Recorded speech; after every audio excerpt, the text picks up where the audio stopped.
What was the issue between you and Tupac? Well, first of all, let me say, legendary Tupac Shakur. Much respect for him, his legacy.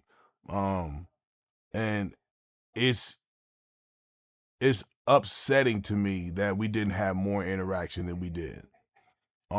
Because what happened with Paparazzi was a total misunderstanding, but at the time it was just a lot of things moving. I definitely didn't have access to speak to him.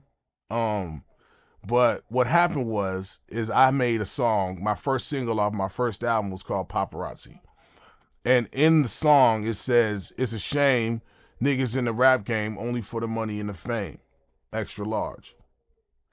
At the time, Tupac had a song called How Do You Want It?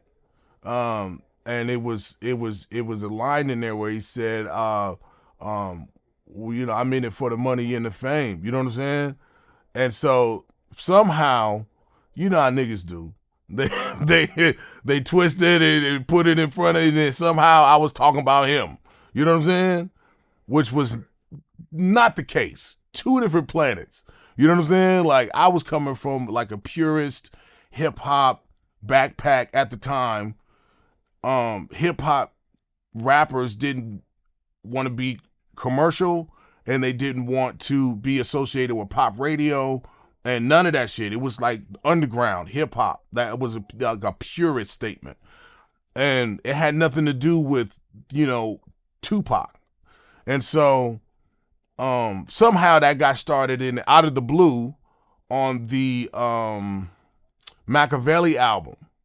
One of the outlaws, Edie, responded to what that thought process was and was like, what the fuck? You know what I'm saying? Like, what?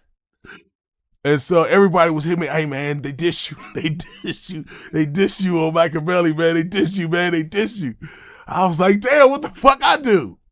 And so once I heard it, then I was like, oh, so I understood it. So there was no need to rebuttal because that's not what I meant. But when I was hoping to run into him, which I did one time at the House of Blues on Sunset, he rolled up in a white convertible Bentley or Rolls Royce, something like that. He hopped out. It was all love. We shook hands.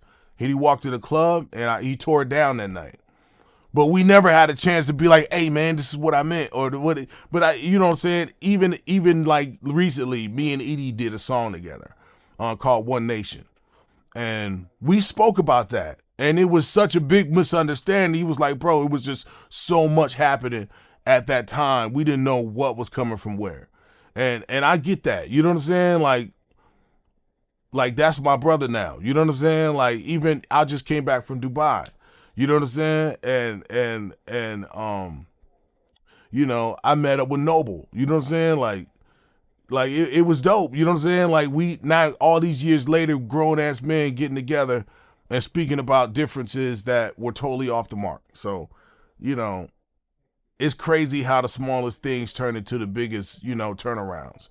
You know, I've gained some soldiers, I gained some brothers from that situation, that misunderstanding. It don't always have to turn out into beef.